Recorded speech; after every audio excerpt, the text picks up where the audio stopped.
Throughout time, there have been mysteries mankind cannot explain. But advances in technology have led to new theories, and the search is underway for evidence that may unlock the most baffling questions of our time. On Mystery Quest.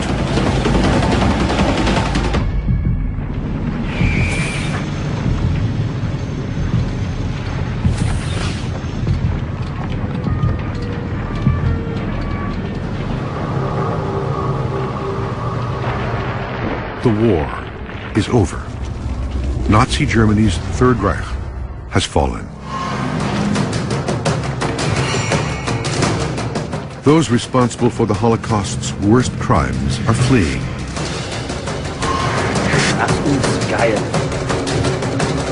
And help appears to come from a sinister organization set up to ensure the rise of a new empire. A Fourth Reich. The name of this organization, ODESSA.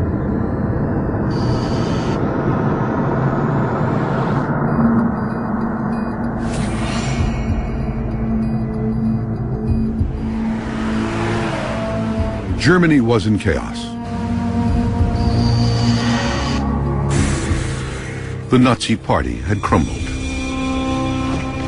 The SS, Hitler's elite paramilitary unit, 1 million strong, were hunted.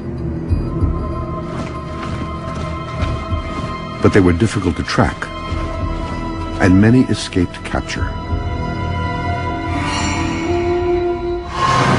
Many believe a shadowy group known as the Organization of Former SS Members, or ODESSA, helped them evade justice. This powerful unit had a sinister mission: to help SS members escape, to carry out Hitler's vision. Their goal? To create a Fourth Reich, a totalitarian regime of Aryan supremacy on a worldwide scale.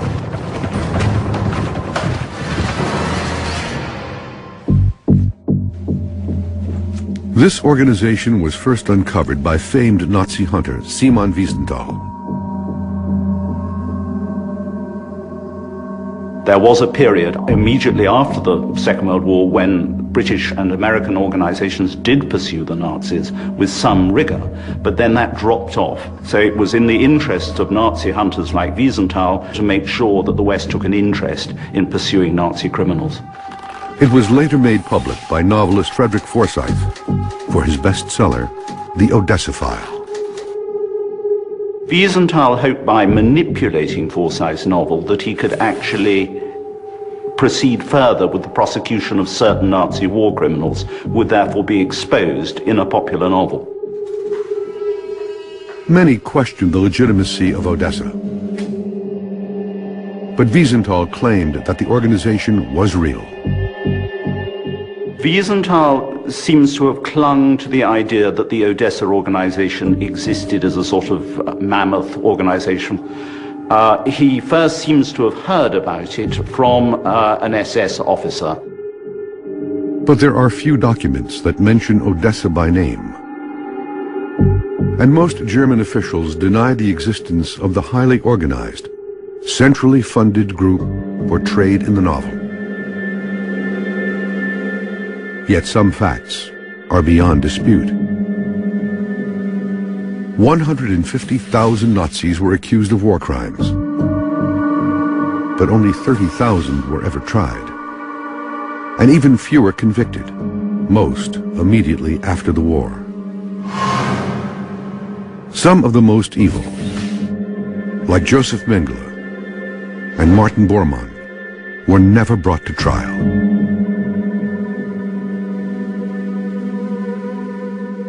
Most just disappeared, never to be heard from again. Now, Mystery Quest will investigate whether the secret network called ODESSA existed. The expedition team will follow the escape route through Austria and into Italy. They'll seek physical evidence of the organization's existence and proof it helped provide the protection, documents, and money to make these escapes possible. The science team will be searching for evidence that not only did Odessa exist, but the German government actively sought to cover up its existence. To do this, they'll investigate a report that claims one high-ranking SS officer's death was faked in order to conceal his escape to South America. Mystery Quest will also examine the theory that rogue elements inside organizations like the Red Cross and the Catholic Church helped Odessa. And they'll investigate the theory that the idea for Odessa traced back to Hitler's most trusted staff members.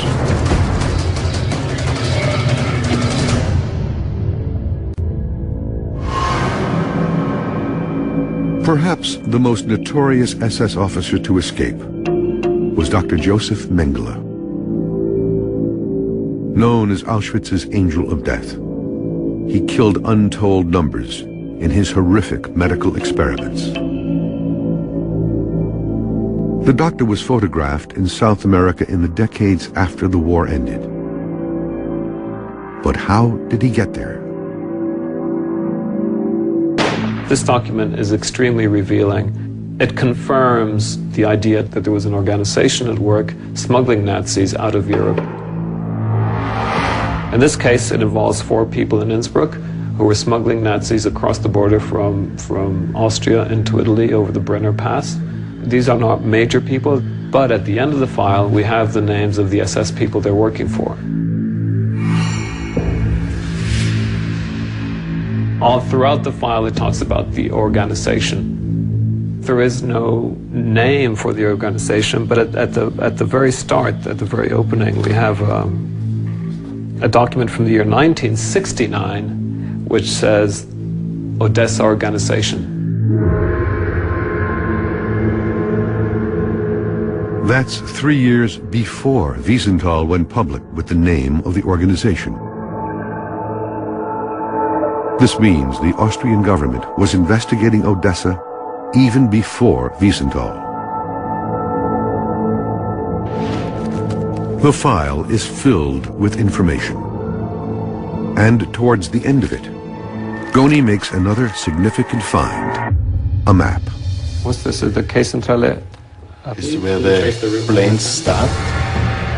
This map, which was actually sent by an informant from Argentina, and he drew a map explaining how the network worked. We know they escaped from Germany. We know they traveled from Italy to Argentina, but the question was, how did they manage to cross the border into Italy without being caught? And the incredible thing is that this map shows us how they were smuggled across the Brenner Pass to Genoa, and even draws a little ship showing how the ship goes to Argentina. So it is a missing link in the whole Odessa question.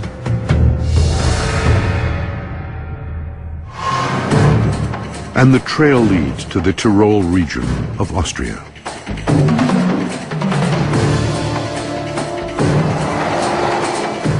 This file will allow me to do something I've never done before, which is retrace the steps that the Nazis took as they escaped from Austria into Italy.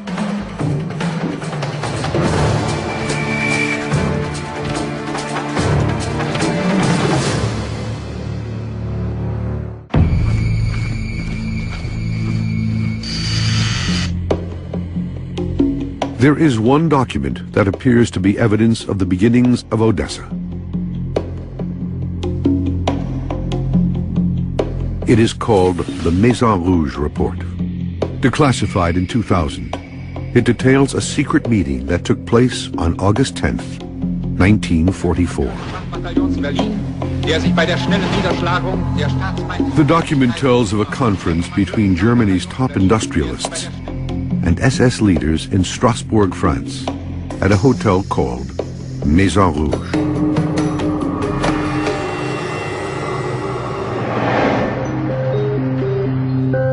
The Maison Rouge meeting was attended by representatives of the key German industries, and it was presided over by a high-ranking officer from the SS, and talked about what would happen in the future now that Germany was certain to lose the war. The plan was for the Nazis to regroup and rise again. The whole emphasis was on economics. Banking and economics, to make the actual bankers and industrialists set up an organization abroad and transfer their funds abroad. The report detailed the plan to set up companies near sources of hydroelectric power, where high-ranking Nazi officers could hide out and pretend to study water resources while secretly developing weapons to take back power. At least one fugitive SS officer is known to have held just such a position. The infamous Adolf Eichmann. He worked for a hydroelectric company in Argentina after he escaped from Germany. If you try and track finances to and fro, you come across some very interesting anomalies and instances between Europe and Latin America. Some believe this meeting was the birthplace of ODESSA. But there has always been controversy about whether the meeting ever really happened.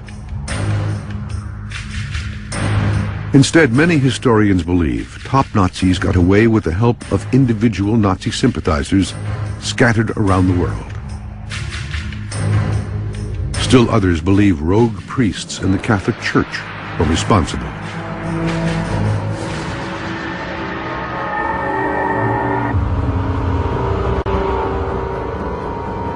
There were certain priests who were prepared to falsify papers in order to allow certain wanted Nazis to escape from Europe, particularly towards South America.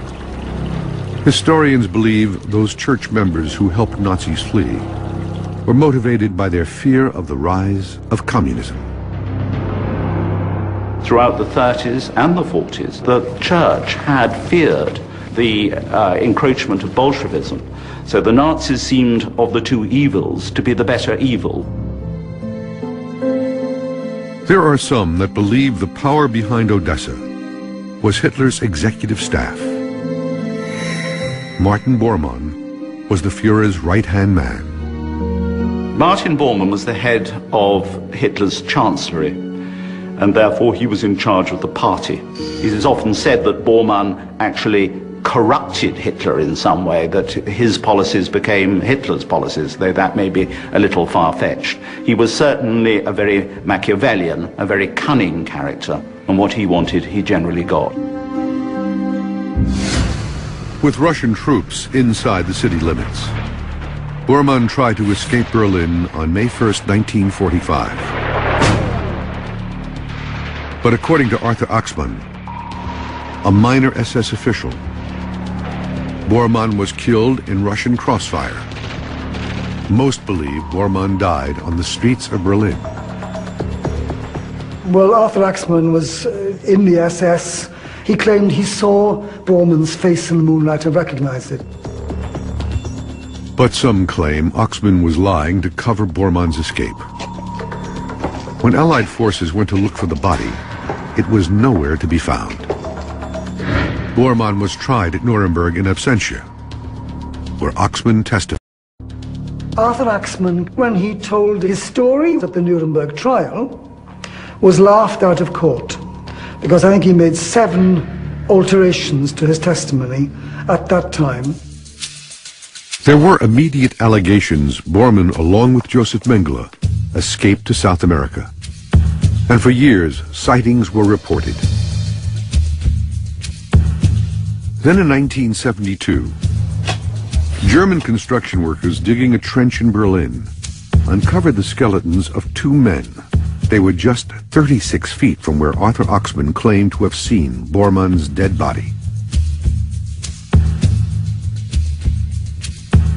German authorities claimed one was Bormann, and in 1998, they conducted DNA tests to confirm it. There were facts uncovered during the forensic autopsy which point to a cover-up. Yes, I do believe the skeleton belongs to Martin Bormann. However, I think it had traveled. Thomas believes the skull was exhumed from Paraguay and reburied in Berlin to hide the fact that Martin Bormann really had survived the war and escaped. The problem was this. When you come to Bormann's skull, it was encased in red clay. All the other bones in that area were clean, with no trace of clay on them. The red clay is unlike any found in Berlin, but it is similar to the earth found in the Ita region of Paraguay, where Bormann is rumored to have fled. And there were other inconsistencies. The skeleton were incomplete. Some of the vertebrae were missing. There were several worn teeth which had fillings, not recorded in the original records. Criminals have been known to move bodies in order to lead investigators away from the evidence at the real crime scene. Things like this have happened. Bodies have suddenly reappeared in another grave. But if Bormann didn't die in Berlin, where did he go?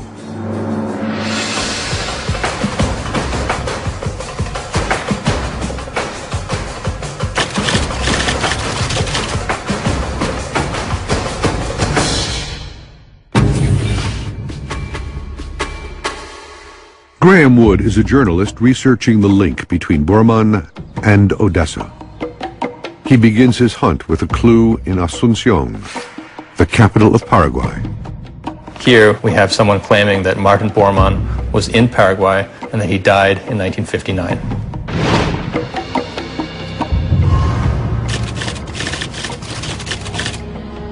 Paraguay's Ministry of Justice contains documents known as the Terror Files.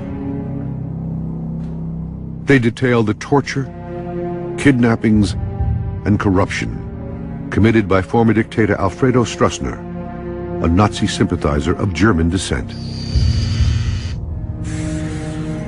Under his rule, hundreds of SS officers may have been granted safe passage into the country. This is a document dated from the 24th of August in 1961. One of the interesting things about this document is that it brings both Nazi criminals together. It was Mengele and Bormann. Bormann, who was sick with stomach cancer in Asunción, and then, according to this, Mengele, who came to treat him under the name of Don Fritz in 1959. The document says Mengele was called to Bormann's side. It says here that Bormann and Mengele were both in an area of Paraguay called Hohenau. They lived on the property of a man named Alban Krug. But there was little Mengele could do to save Bormann. In April, they received intelligence that Martin Bormann had died in 1959 in Asunción of stomach cancer, and that soon afterward his body was taken to a cemetery in Ita, Paraguay. If this is true, it's truly shocking.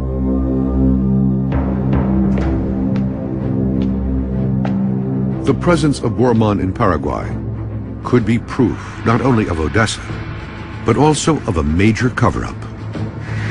There's the mention of a lot of places, a lot of names, and if there was a network of people who were trying to help Mengele and Bormann, we have a pretty good sense from these documents of where we would want to go in Paraguay to find out who they were and where they were.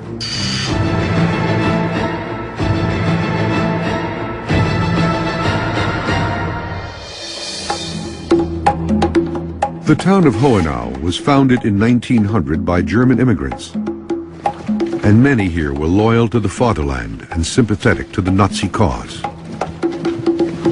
making it the perfect hiding place for fugitives like Mengele and Bormann.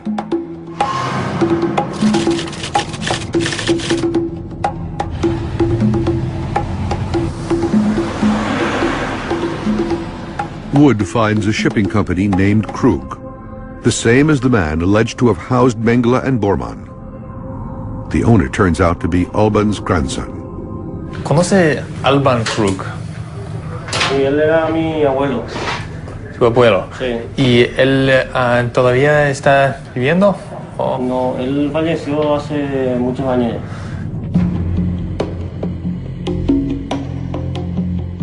He's too young to remember Bormann or Mengele, but tells Wood the farmhouse they stayed in is on the outskirts of town. Wood discovers it off a remote, muddy road. It was sold years ago by the family. In the archive, we kept seeing the name Alban Krug, and that's his farmhouse right there. Josef Mengele, according to the documents, lived there, and so did Martin Bormann. Mengele, we know, was there for about 15 months, and we can see why he would have come to a place like this. This is the middle of nowhere in southern Paraguay. It was very, very difficult for us to reach here, and no way to find his place unless you really know where you're going.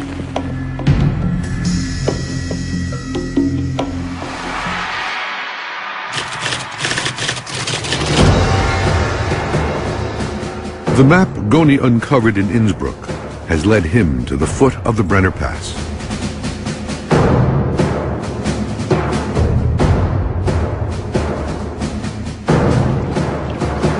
Nazi war criminals were able to safely flee from Germany into Italy, undetected, using this mountain pass.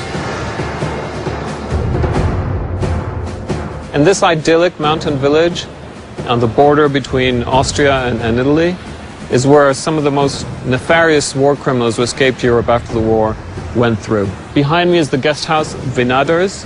We're on the Austrian side of the border with Italy. Just past the inn, there's a high mountain church protecting the opening to the pass. Documents are great for telling us the hard facts of history, but there's nothing like being on the actual spot itself. A little while ago, we were in the town of Innsbruck looking at a file about the ODESSA organization. There was a map on that file.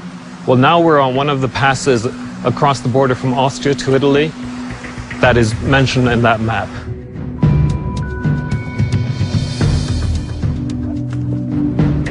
The trail is steep and exhausting, but Goni reaches the top. This is the highest point in the Brenner Pass. There's the border. Over there is Austria, Germany, for all the Nazis who crossed right here.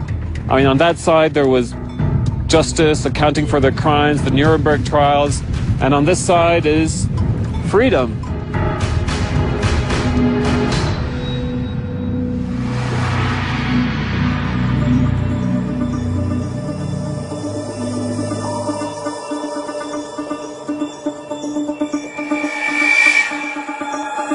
Finally, Goni reaches the end of the trail in the Italian town of Brennerbad, where he believes members of the church may have met the SS officers who had fled.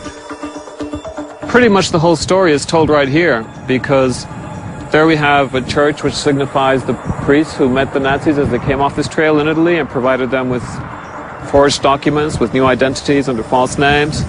And we have the train tracks, because here's where they boarded the train to go to Genoa, from where they would cross the Atlantic to a new life on another continent.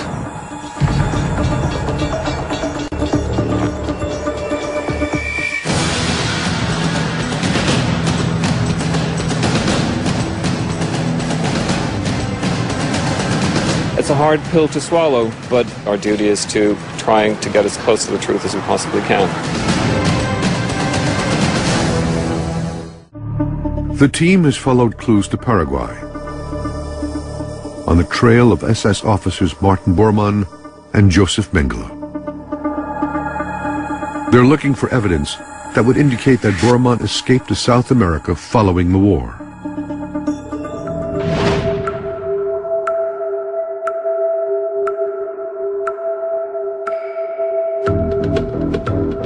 Documents called the Terror Files have led to this German-styled inn.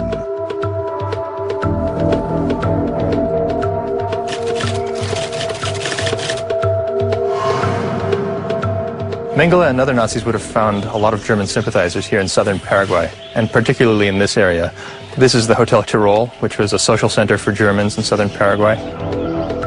The architecture somewhat mimics the southern European architecture of the Tyrol, where Mengele and other Nazis passed through on their way out of Europe. The roofs slope as if they're waiting to carry the weight of snow, but of course here in the jungle the snow never arrives.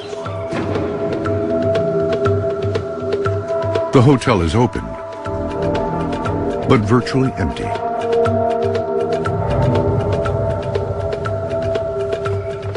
Wood finds a row of rooms slightly removed from the rest of the hotel. Among them is room 26, which he discovered in earlier research. According to Simon Wiesenthal, in the early 1960s, Mengele knew that he was a wanted man and he was being hunted everywhere he stayed. In this room, which he occupied in 1962, he received a phone call at 1 o'clock in the morning and immediately ran away. He scampered into the street in his pajamas. Soon after, a group of men arrived at the Tyrol, demanded to see his room, stormed it, and found it just recently vacated.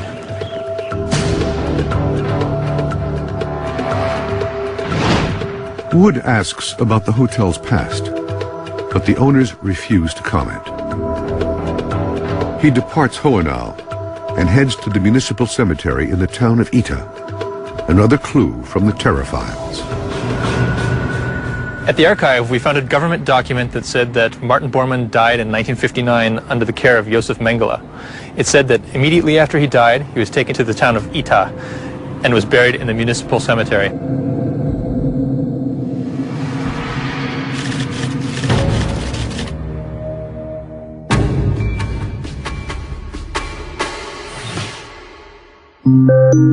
Geophysicist Neil Anderson has studied archaeological sites around the globe. Now he will help Wood examine Bormann's suspected gravesite. Anderson will use a ground-penetrating radar system, or GPR. The machine uses pulses of electromagnetic energy to show what lies underground. It will allow them to determine if Bormann's body was dug up and moved.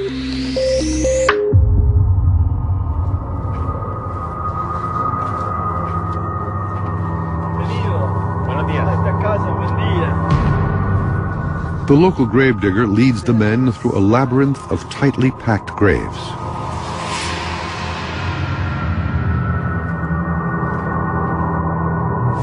They come to a small plot that is unmarked. So it was just in this small area? Aquí, en este lugar, Sí, en este lugar. es la tumba. Porque acá no hay ni cruz ni nada. There's no cross, there's nothing. I was expecting a larger site. It would make it a little bit easier to use the GPR cart that we have, but it seems as though we'll have enough room to move the cart around and acquire data over this area. So let's grab the equipment. Perfect.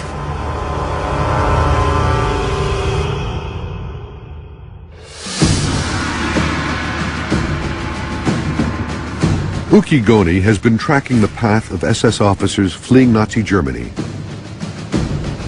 to the port city of Genoa, Italy.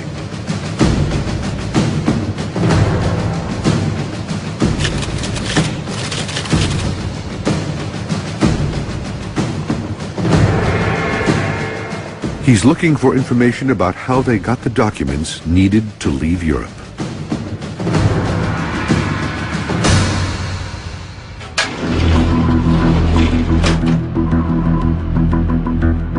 We're at the offices of the main newspaper here in Genova. They've done some big research on the Nazis in this town. Goni combs through the photographs and articles. Then, something startling. Eichmann's Red Cross passport. Adolf Eichmann is known as the architect of the Holocaust. Charged with the final solution, he organized the transportation of millions to the Nazi death camps. The passport allowed Eichmann to flee Europe in 1950, using the alias Ricardo Clement.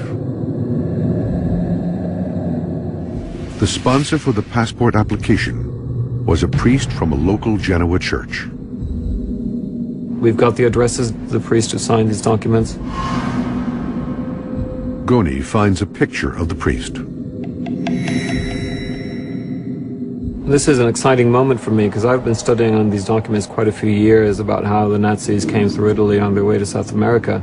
But now we've got the exact addresses where they stayed in Genoa, the names of the priests who helped them. This could prove there was a true relationship between these organizations and Odessa. We're going to go check out on these addresses of these churches, of these hotels where the Nazis stayed. We're going to put the documents up against hard reality and see what we come up with.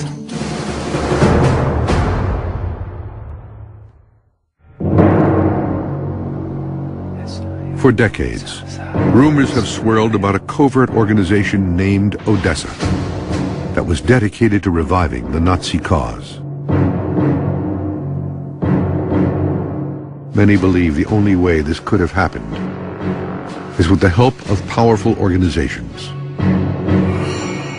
The Red Cross passport of SS officer Adolf Eichmann was discovered in Genoa, Italy, and could be the key to verifying the group's existence. Ucci is at the Church of San Antonio di Pegli. The reason we're here is because I found this copy in the archives of Eichmann's Red Cross passport, and it's signed by Father Eduardo Domater. We were able to track him down. He was the priest here at San Antonio di Pegli. Eichmann used the alias Riccardo Clement. Father Domater of the church signed, verifying that Eichmann was actually Clement. He came to this church, that's the first thing he did, to see Father Domater, who took him to the Red Cross office to give him a passport. And he got it thanks to the church's intervention. Goni sees a pattern. Now, we know from other documents and other archives that Father Domater was not acting alone, that he had the help and support of bishops in Rome. The evidence seems to reveal the church at least had knowledge of an organized effort to help Nazis escape. But when Goni tries to get more information, he is turned away. We asked for permission to film inside the church, to speak to the parish priest, to find if there were any records about Father Domater, to see if there were any pictures of him. We weren't allowed, which probably goes to show how even 60 years on, some people are still trying to put a wall, between us and the information that would allow us to know exactly how this operation worked.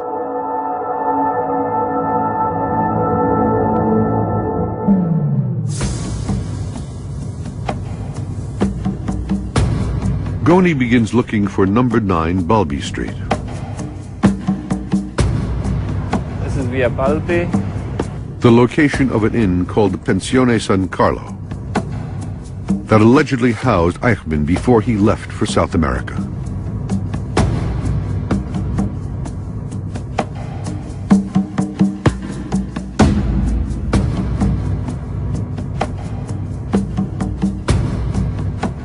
This is it. This is Via Balbi number 9. This is the last place that Eichmann stayed, according to his Red Cross passport. And he's not the only one, because I know that other Nazis stayed here as well. All boarded up and closed up. The inn looks as though it's been abandoned for decades. There's no way to get in, and no one to ask about its past. But right next door is a familiar sight. There's the Church of San Carlo, next to the Pensione San Carlo. What we're seeing here is a pattern that seems to be repeating itself at the end of every single stage we've looked at. Like at the Brenner Pass, at the end, there's an inn next to a church. Here in Genoa, there's an inn next to a church. On this journey, we've come face to face with the real Odessa. But it's not the Odessa of fiction. It's actually much more shameful, much more compromising, much more gruesome.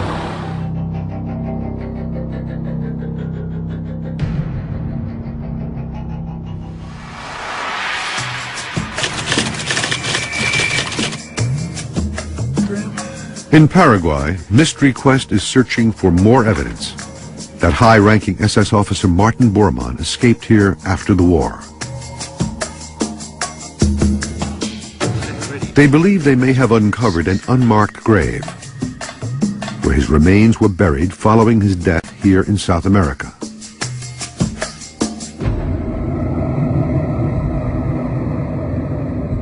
The team's theory is that Bormann's body was dug up and returned to Germany as part of a cover-up. They'll use ground-penetrating radar to examine the grave to see if there's a body in it.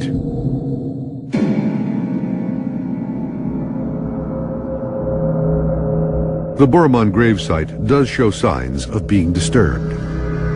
In Paraguay, the graves are so shallow that bricks are placed on top of them for protection. When the gentleman raked off the surface material, you see there are all sorts of broken brick fragments. It looks like they were broken with a sledgehammer. Over here, the bricks are in place in this area, but in this area they look like they'd been vandalized.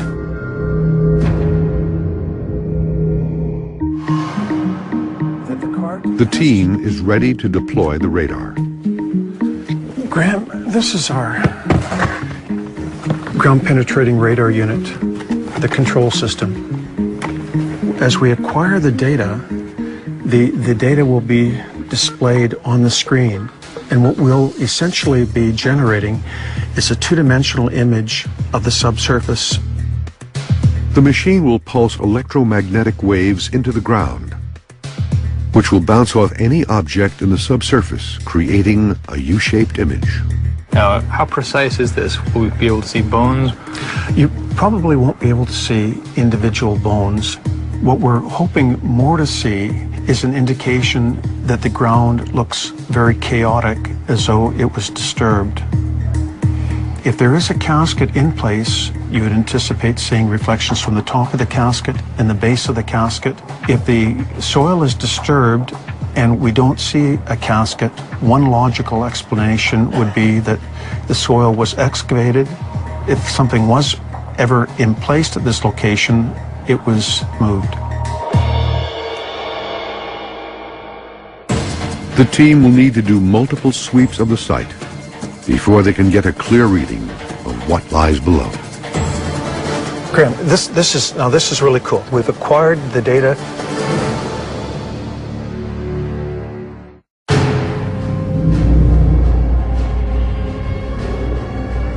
Mystery Quest has undertaken an expedition across the globe to try to unlock the mystery surrounding the covert Nazi organization known as ODESSA.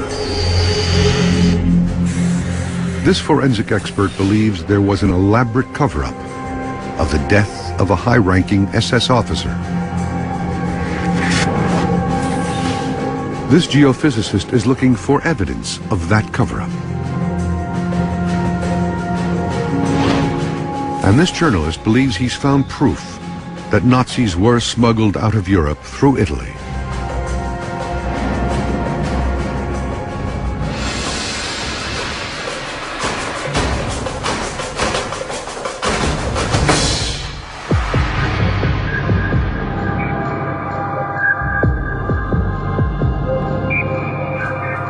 The science team is at the municipal cemetery in Ita, Paraguay, trying to prove Martin Bormann was originally buried here in 1959, but was later moved to Berlin.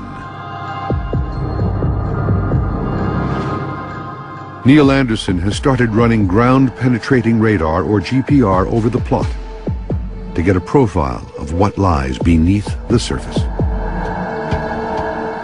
So as we're moving the antenna across the surface, we're continuously acquiring data, initially along the pathway immediately adjacent to the grave, and it is coming up on the monitor screen.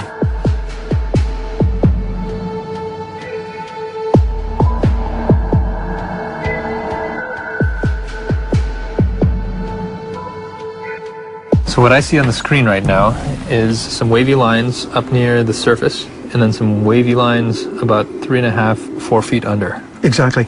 We're seeing evidence of layering which suggests that the ground along this pathway doesn't look like it's been disturbed.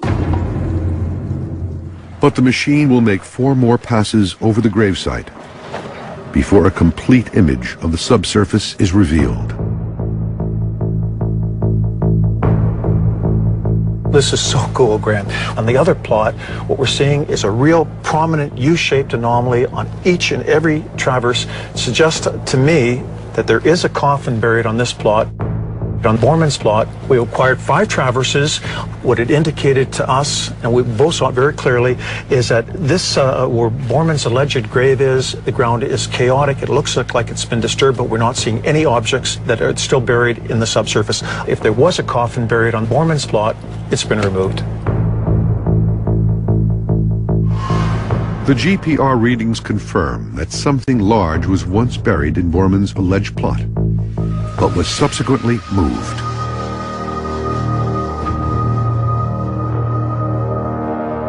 Even though the gravediggers said that Bormann was buried here before, there doesn't seem to be anything at all.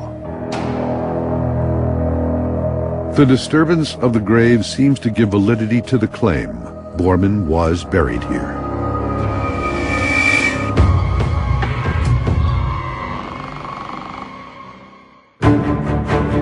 Mystery Quest has discovered some important new evidence that could help confirm the existence of ODESSA. The expedition uncovered a never-before-seen map in an Austrian archive, revealing that a network of people were working together to smuggle Nazi war criminals to safety.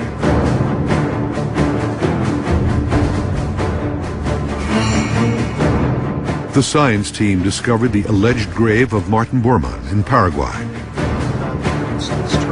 And through the use of ground-penetrating radar, they were able to determine that a body was once there, but has since been moved.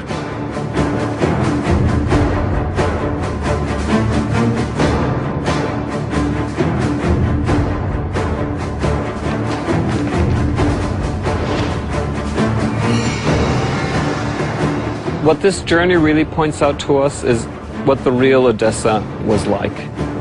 We've seen how the church helped, priests helped. We know that industrialists in Germany were financing this escape. It's not one single group acting on its own.